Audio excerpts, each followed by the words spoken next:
And as somebody who suffers from depression, I can tell you that I feel that song more than I have felt a lot of other songs. Because it's true.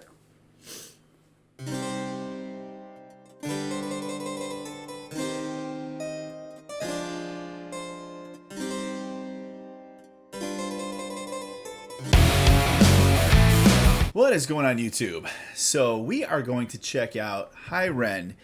I did cover this video. I'm incredibly familiar with this video. I've watched a lot of reactions to it. I've watched it over and over again. Every time there's something new, it's very deep. But the wife has been joining me more on my channel, and I'm kind of introducing some things that I'm already familiar with to her, stuff that I know that she'll love and all that. So that's really about it. I mean, I don't know if you haven't guessed, we're kind of opposite on a lot of the things we like. I go on YouTube to watch murder shit, true crime, true and crime stuff. She's a typical... all kinds of stuff like that, where Matt actually likes intellectual things like music and history and all that weird stuff, right? Politics and true crime. But she's more of a historian than I am. She's got more degrees and more like workable shit. Like one more degree than you. Yeah, and it's in library science. Don't let her tell you that. She can restore old books. That's cool as hell. I took one class. In the realm of dorks, that is the coolest thing you could do. So anyways, we're going to check out Hi Ren. So I know that you don't know much about this, but just a couple things about Ren. This kid is just blowing up. He's becoming incredibly popular because he's a great songwriter. Wales, I believe. Ooh, that's my people. Wales, yeah. Correct me if I'm wrong. I think it's Wales. I don't think it's England. I think it's Wales. But he also, think of him like a bard or like a busker. You know what a busker is? Mm-mm.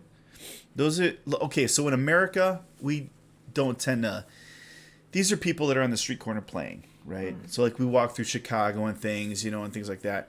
But in other countries, and I know like my buddy in Canada, I mean, it's a big deal. You get a license to do it, and you're a street performer, things like that. Wow. So yeah, it's very different. In America, we tend, it's a little bit of a different connotation, really. But like for these people, so he's out on the street actually making, a ton of money. So think of it like he's a storyteller, and he talks about himself as being like a modern day bard, basically, right?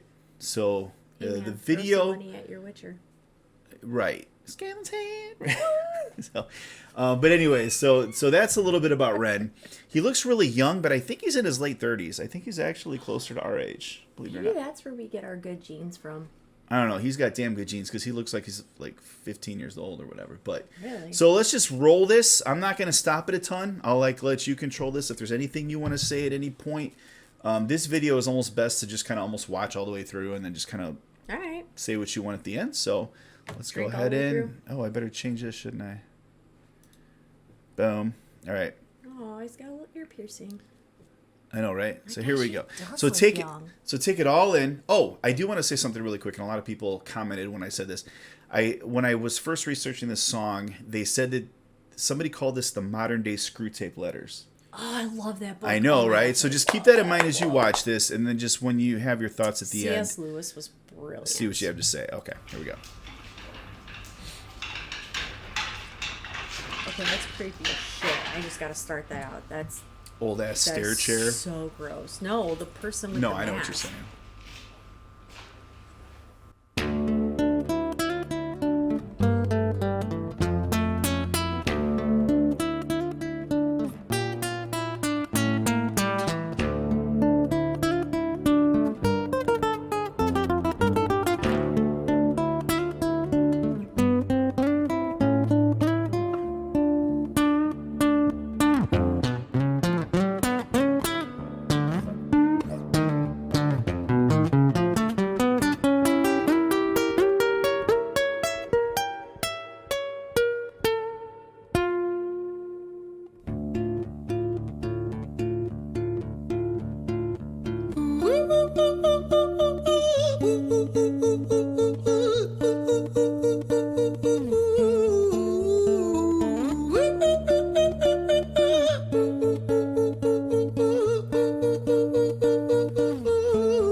Hi there, Ren. It's been a little while. Did you miss me? You thought you buried me, didn't you? Risky.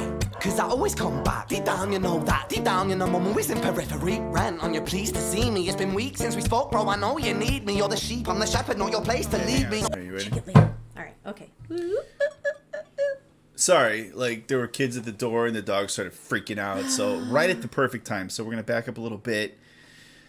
Yeah, have kids, right? I don't. Either other YouTubers don't have kids, or they just do a good job of editing this shit out, They probably or they do it edit at midnight. One of the three. I don't know. Can't stand it. Oh, you want to go past? Let's see here. Here we go. Oh wait, that's okay.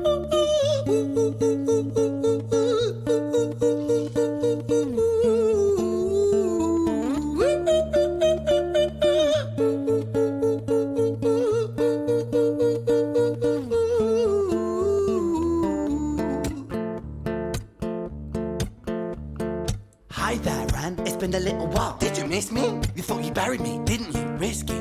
Cause I always come back. Deep down, you know that. Deep down, you know I'm always in periphery. Ren, on your pleased to see me. It's been weeks since we spoke, bro. I know you need me. You're the sheep, I'm the shepherd, not your place to lead me. Not your place to be biting off the hand that feeds me. Hi, Ren. I've been taking some time to be distant. I've been taking some time to be still.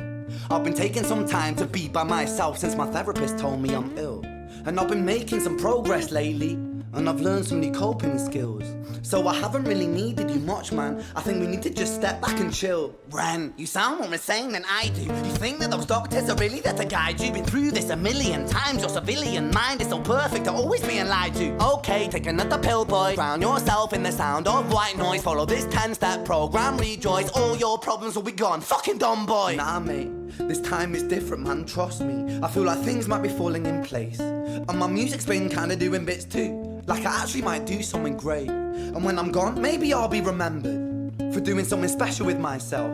That's why I don't think that we should talk, man. Cause when you're with me, it never seems to help. You think that you can amputate me? I am you, you are me, you are I am we are one. Split in two, that makes one. So you see, you gotta kill you if you wanna kill me. I'm not leftover dinner, I'm not scraps on the side. Oh, your music is thriving, delusional guy. Where's your top 10 hit? Where's your interview with Oprah? Where are your Grammys, Ren? Nowhere. Yeah, but my music's not commercial like that. I never chase numbers, statistics or stats. I never write hooks for the radio, they never even play me, so why would I concern myself with that? But my music is really connecting, and the people who find it respect it. And for me that's enough, cause this life's been tough, so it gives me a purpose I can rest in. Man, you sound so pretentious. Ren, your music is so self-centered. No one wants to hear another song about how much you hate yourself. Trust me. You should be so lucky, having me inside you to guide you, remind you to manage expectations, provide you perspective. That thing you neglected, I get it. You wanna be a big deal, next Jimi Hendrix, forget it. Man, it's not like that. Man, it's just like that. I'm inside you, you twat. No, it's not, man, you're wrong. When I write, I belong. Let me break the fourth wall by acknowledging this song. Ren sits down, has a stroke of genius. He wants to write a song that was not done previous. A battle with the subconscious, Eminem did it. Played on guitar. Plan B did it. Man, you're not original, you criminal rip-off artist. The pinnacle of your success is stealing other people's material. Ren, mate, we've heard it all before. She sells seashells on the seashore. Fuck you, I don't need you, I don't need to hear this. Cause I'm fine by myself, I'm a genius. And I will be great, and I will make waves, and I'll shake up the whole world beneath us. That's right, speak your truth, your fucking God complex leaks out of you. It's refreshing to actually hear you say it instead of downplay it. Music is all about the creative process, and if people can find something to relate to within that, then that's just a bonus. Fuck you, I'ma fucking kill you, Ren. Well, fucking kill me then, let's fucking have you, Ren. I'ma do it, watch me prove it. Who are you to doubt my music? Cause I call the shots, I choose if you die. Yeah, I call the shots and so I choose who survives. I'll tie you up in knots when I lock you inside. Newsflash. I was created at the dawn of creation. I am temptation. I am the snake in Eden. I am the reason for treason, beheading all kings. I am sin, with no rhyme or reason. Son of the morning, Lucifer, Antichrist, father of lies. Mephistopheles, truth in a blender, deceitful pretender, the banished avenger, the righteous surrender. When standing in front of my solar eclipse, my name is stitched to your lips. So you see, I won't bow to the will of a mortal, feeble and normal. You wanna kill me? I'm eternal immortal. I live in every decision that catalyzes chaos, that causes division. I live inside death, the beginning of end. I am you, you are me, I am you, friend.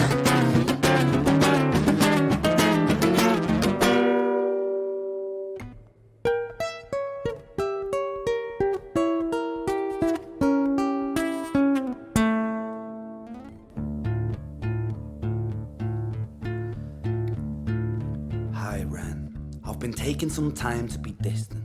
I've been taking some time to be still. I've been taking some time to be by myself, and I've spent half my life ill. But just as sure as the tide starts turning, just as sure as the night has dawned, just as sure as the rainfall soon runs dry when you stand in an eye of a storm. I was made to be tested and twisted. I was made to be broken and beat. I was made by his hand, it's all part of his plan that I stand on my own 2 feet. And you know me, my will is eternal. And you know me, you've met me before. Face to face with a beast, I will rise from the east and I'll settle on the ocean floor. And I go by many names also. Some people know me as hope. Some people know me as the voice that you hear when you loosen the noose on the rope. And you know how I know that I'll prosper? 'Cause I stand here beside you today. I have stood in the flames that cremated my brain, and I didn't once flinch or shake. So cower at the man I've become when I sing from the top of my lungs that I won't retire, I'll stand in your fire, inspire that me to be strong. And when I am gone I will rise in the music that I left behind. Ferocious, persistent, immortal like you, we're a climate different side.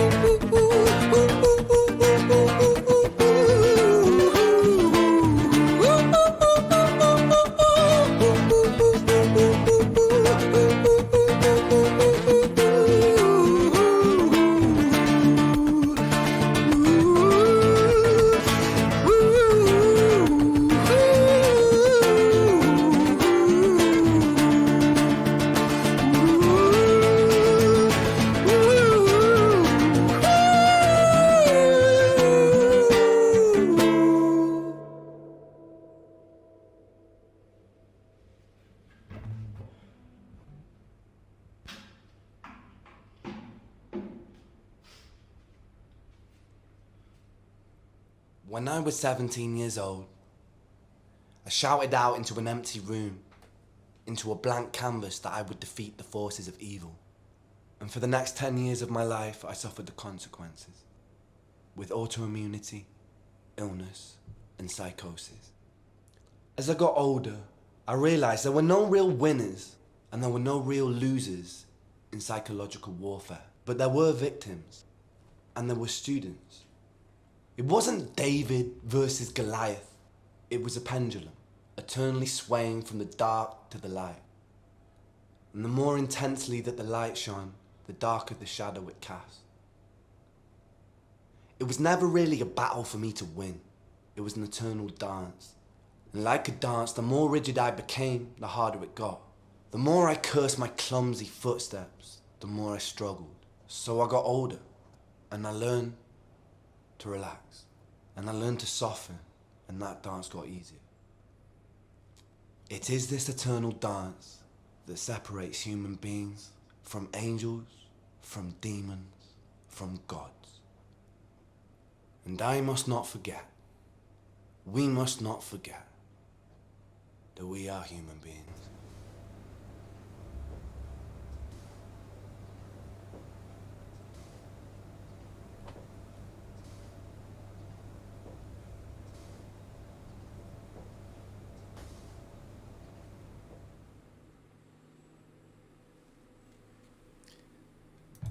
So, That's a very powerful song.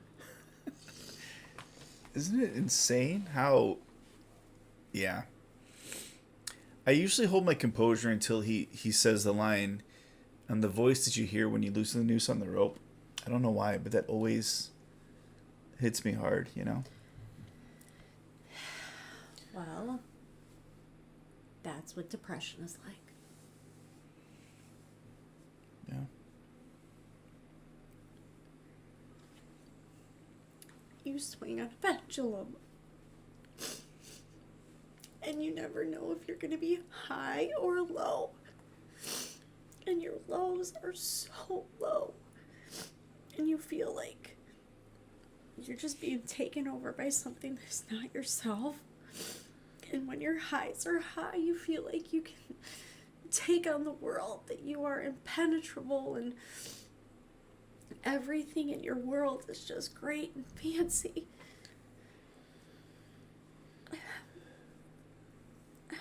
it's not. And as somebody who suffers from depression, I can tell you that I feel that song more than I have felt a lot of other songs. Because it's true. And even if you take medication, which then makes you feel crazy because you take 8 pills in the morning and 7 just to go to bed, you know that it's for your own good. Because when you don't have your medicine, you feel volatile. Absolutely volatile. Anything sets you off. Anything makes you just absolutely irritated and annoyed. But you know, when that pendulum swings back to high, and you stay on the meds, and you try to feel less crazy, and you get therapy, and you get help, that you know that it's going to be okay. And that there is good. You are good. And you don't have to succumb to the evil thoughts and the things that plague you when you're at your worst.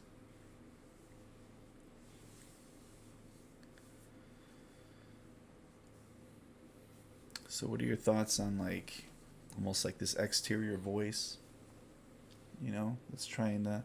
It's not an exterior voice, it's an interior voice. And it waits till you're at your lowest, and then it tells you that you are nothing, and that the world would be better off without you. Everybody would be better off without you. You're a plague on society.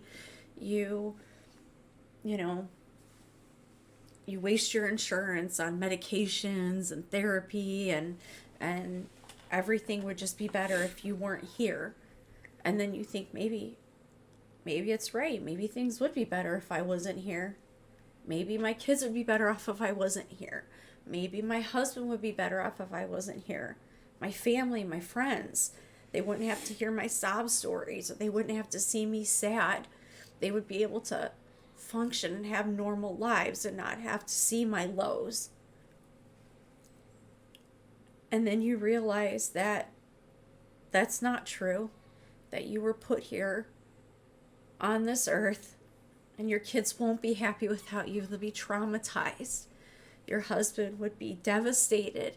Your family, your parents wouldn't be able to function, because every minute of every day they would be thinking, why?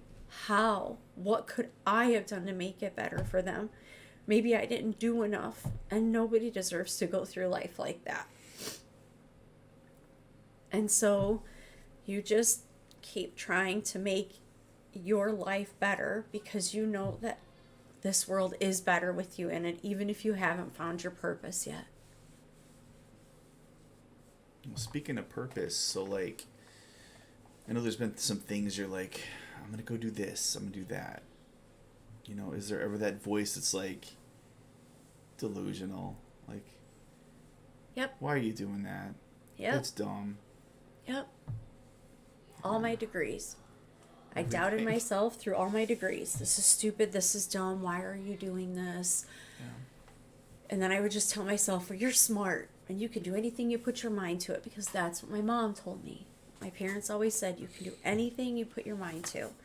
And so I put my mind to it, and I dug my heels in the ground. And when I didn't want to do nursing school and I wanted to pursue my history degree, I remember sitting on my dad's lap like a baby, bawling my eyes out, saying, I don't want to do this, but I'm doing this because I know I'll make money. I know I won't be happy, but I'm going to do this. And when I got my history degree, I was elated, and I tried going further, and I kept getting stuck and pulled back. And you know, then I decided, okay, I'll go to be a librarian. Everybody loves librarians. Who doesn't love a librarian? And then we found out the second to the last trimester that we were finally, after being told it wasn't going to happen, we were going to have our miracle baby.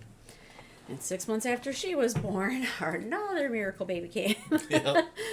But I think I'm much happier knowing that I was able to accomplish what I wanted. And I did. I finished that program. And I had a great GPA. And I walked across the stage super pregnant with our daughter.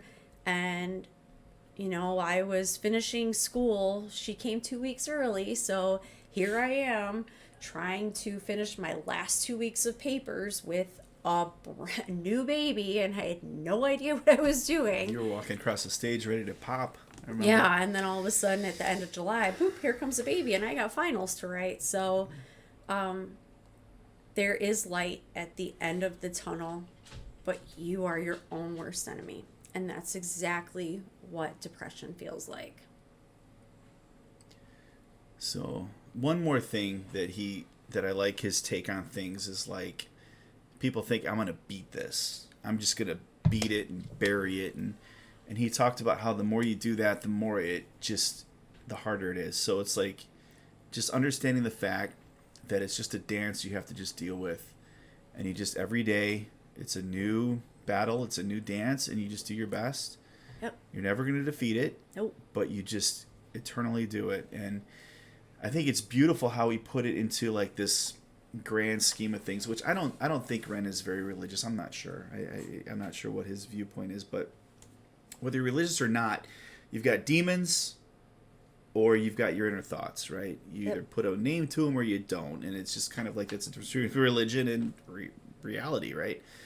So like, you know, the fact that you just learn how to do that dance every day, and it's easier than if you decide to come full blazing. I'm just going to destroy it. And all of that, just very profound. I mean, again, he looks like he's 15, but he's got maturity got the knowledge of a 30 plus. Oh, so real quick, a little bit of history on him. He actually got Lyme's disease, believe it or not. That would Lyme's be the disease. autoimmune part he was talking about. Yeah, so he became bedridden for a while, I believe, and he, I don't know if he had to relearn to walk. I mean, it was kind of a big deal, and then he ended up. You know, severe psychosis on top of that and everything like that. So that's where the Half My Life Ill and all that thing came from. So from the time he was an adult, he had to kind of start dealing with that. So, and you know, things in your life can really take its toll on you, and you think that, oh, it's just the baby blues, oh, it's just blank, and you try to find excuses for what could. That's why the lows are happening. You know, and sometimes you have family who's like, there's nothing wrong with you, you're fine, you just need to be happier. There's nothing wrong with you, you're fine, it's just because of, you know, these circumstances or the situation you're in. And then sometimes it takes this absolutely catastrophic moment where you say, I can't do this on my own, before somebody helps you realize that you are not alone and that you can do this, and it's okay if you need medicine, and it's okay if you need therapy, because shit happens, life happens, DNA happens, you know, and you might be predispositioned to it, but it's definitely a battle worth fighting. Well, I know that he's helped out a ton of people, and I think that's why a big reason why he's so popular, because he touches people in that certain way that lets them fight the battle even harder and keep going. So thank you for joining us. Sorry, babe, that you. It's okay. But I mean, it's a good cry. That's why it's good, you know. But either way, hope you guys join us in the comments. Let us know what your thoughts are. If you're dealing with anything personal, you know, and all that. We're going to keep trucking. Maybe do a few more videos if we can. After I clean myself yeah, up. No kidding. Look what you did to us, Put Ren. myself back together. And I know. If you're taking antidepressants, you shouldn't be drinking. That's a big-ass cup. Holy shit. But I only do this when we're doing videos, so it's not like it's an everyday thing. Sure. Okay. Well, you guys take care. Until then, be safe, healthy, and be nice to each other. Bye, guys.